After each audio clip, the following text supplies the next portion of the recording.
Hey there, Morgan here from Crafting a Lovely Life, and today I'm going to show you how to make 4 different styles of faux leather earrings using your Cricut. These earrings are so easy to make and turned out super cute. They are perfect for Valentine's Day. You can grab the designs I'm using today for free on my website, which I will link below. Alright, let's get started. Once you have the designs downloaded, we need to open up a new project in Cricut Design Space. Then we can upload the earring SVG file. I ended up cutting each set of earrings separately because I originally thought I was going to use completely different types of faux leather for each set, but if you use the same types of leather for each set, you can just cut them all at once. So I'm going to go ahead and ungroup the earrings and turn off the layers except for the first set of earrings that I'm cutting. I've already sized the earrings in this design for how I want them, but if you want to change the sizes, you can. Now I'm going to click Make It. When you are cutting faux leather, you want to place the pretty side of the leather face down on the mat. So if you're using a design that isn't the same on both sides, you will need to mirror it. Since the designs I'm using today are the same no matter which way you flip them, I can just leave the mirror option off. So now I will click Continue and select faux leather paper thin as my material type. You may need to adjust the faux leather setting you are using depending on how thick it is. If you are using an Explore machine, you will need to set the dial to custom and then select the appropriate material type in Design Space. Now I will place the leather on a strong grip mat with the pretty side down. If you're using a really small piece of leather or the thick glitter leather, you will want to also use some painter's tape to secure it to the mat even more. If you are using an Explore machine or a Cricut Joy to cut the leather, you will also want to tape down all of the sides. I've found that this helps those machines cut leather a bit cleaner. This type of leather stuck to the mat really well, so I didn't use painter's tape for the first 2 sets of earrings. I do like to also use a brayer tool on the material just to make sure it's stuck down really well. Then I will load the mat and start cutting.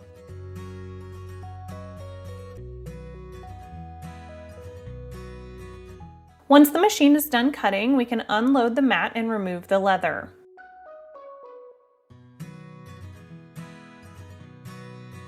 Back in Design Space, we can now turn off this set of earrings and turn on the layers for the next set. Then click Make It. Select your material type and then we can place the leather on the strong grip mat. I ended up having enough scraps of the same type of leather I used for the first set of earrings, so I just went with that for these as well. Now you can load the mat and start cutting.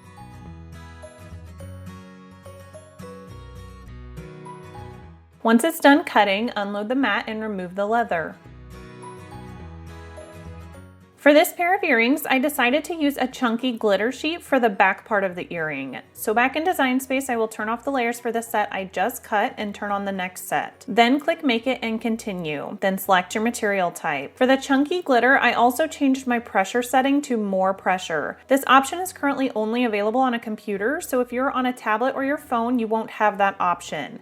If you are worried about the Cricut cutting all the way through this material, you can have it cut the design twice, which I will show you here in a bit when I use a thicker leather. For this leather, you still want to place the glitter side down, but since the chunky glitter sheet doesn't stick as well to the mat, you want to use painter's tape to hold everything in place. Don't worry about the tape overlapping where the cuts will go in the material. The Cricut will just cut right through it.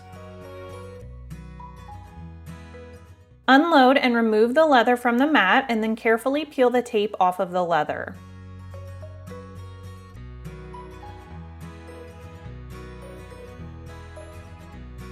Now back in Design Space, we will repeat this process. Turn on the next set of earrings, click Make It, then Continue. Then select your material type, and then I will select more pressure again for the chunky glitter leather.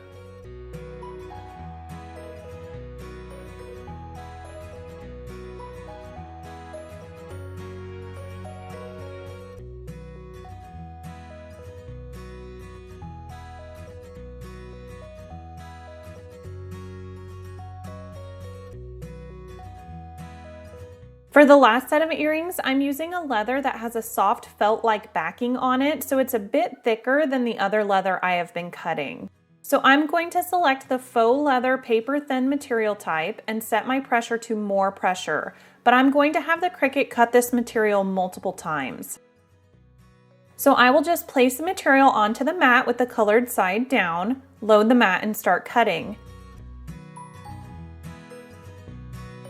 Then, instead of unloading the mat when it's done cutting, I'm going to select the cut button again so I can go back over the cuts. When it's done with that round of cutting, before I unload the mat, I'm going to carefully lift up part of the material to see if it cut all the way through. Mine is cut through now, so I'm going to go ahead and unload the mat, but you can keep doing cuts if your material isn't cut through yet. For this set of earrings, I'm going to use iron-on vinyl to put X's and O's onto each one. So back in Design Space, turn on those layers. I'm also going to change the color to white so I remember what color to put on the mat. Then we need to ungroup that layer so we can attach each set of the X's and O's so they will get cut together. Then select the first set and click Attach. Now select the next set and click Attach again.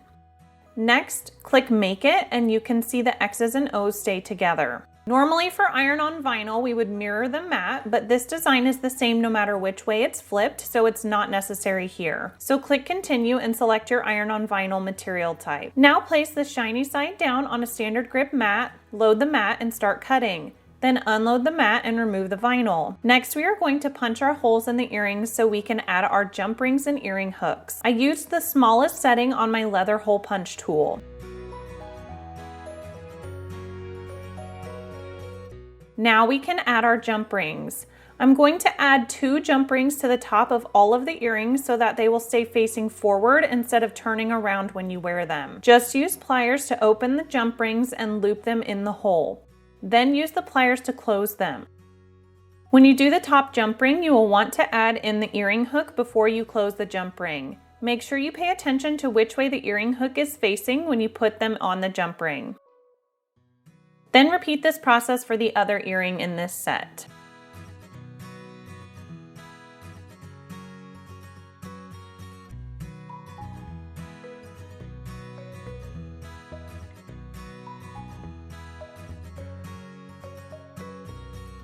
For the 3 heart earrings, we also need to punch a hole in the bottom of the heart of the top 2 hearts so they can all be linked together. When you are connecting the hearts, you can use 1 or 2 jump rings. I used 1 so the hearts are super close together, but if you want them separated a bit more, you can add another jump ring.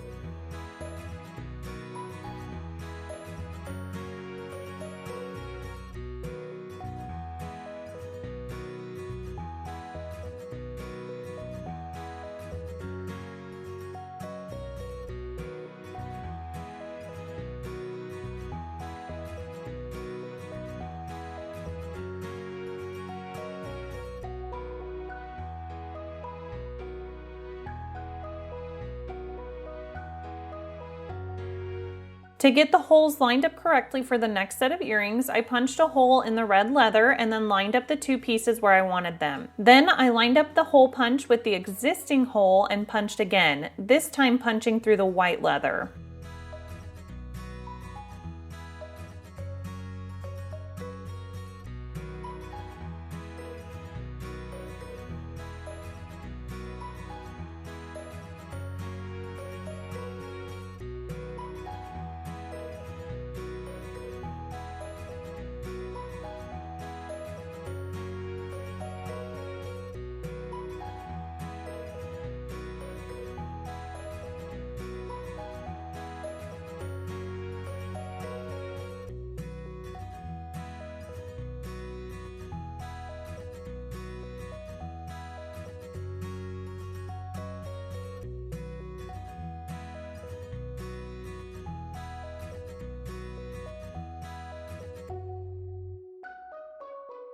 For the last set, we are going to iron on the X's and O's before we add the earring hooks. So first we will need to weed the iron-on vinyl. To do this, I will just use my weeding tool to peel off the excess vinyl and remove the vinyl in the center of the O's.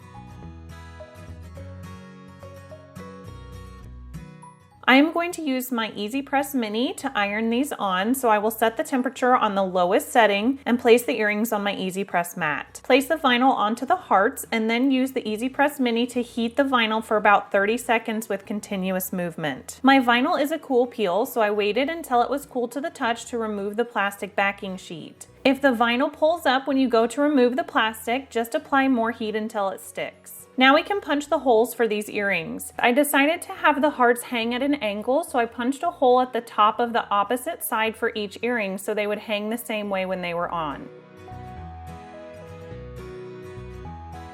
Then add the jump rings and earring hooks.